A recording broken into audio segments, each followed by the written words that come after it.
দুপুর ২টায় কথা থাকলেও আরও ১ ঘন্টা ভাষণ দেওয়ার সময় পিছিয়েছেন বাংলাদেশের সেনাপ্রধান ওয়াকারুজ্জামান।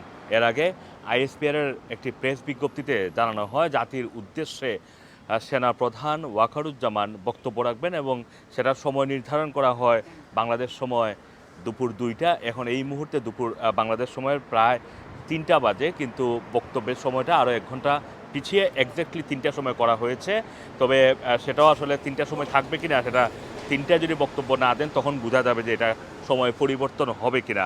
এদিকে ঢাকামুখী মানুষের ঢল নেমেছে, বিশেষ করে ঢাকার যে প্রবেশপথগুলো সেখানে হেঁটে হেঁটে মানুষজন প্রবেশ করছেন, হাজার হাজার মানুষ রাজধানীতে প্রবেশ করছেন।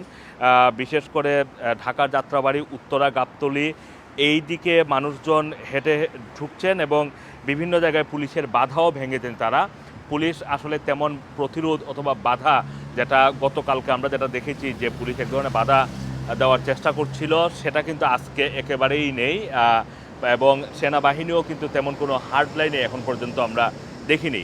এখন প্রশ্ন হচ্ছে যে ৩টার সময় সেনাপ্রধান কি ঘোষণা নিয়ে আসছেন এবং কেন তিনি বলছেন যে তিনি ঘোষণা দেওয়ার আগ পর্যন্ত জাতিকে শান্ত থাকার জন্য।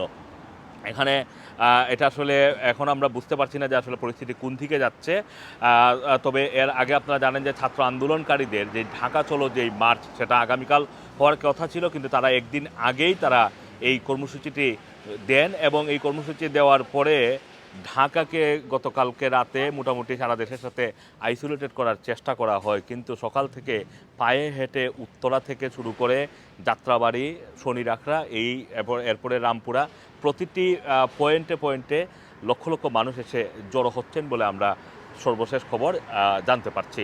এখন আসলে একেবারেই অপেক্ষার পালা যে ৩টার সময় সেনাপ্রধানের মুখ থেকে কী ঘোষণা আসে এবং সেটার দিকেই তাকিয়ে আছে পুরো বাংলাদেশ, সেটার দিকে তাকিয়ে আছে বাংলাদেশের বাইরে থাকা ১.৫ কোটি প্রবাসী, সেটার দিকে তাকিয়ে আছে জাতিসংঘ সহ পুরো বিশ্ব। আসম মাসুম, রানার টিভি, লন্ডন।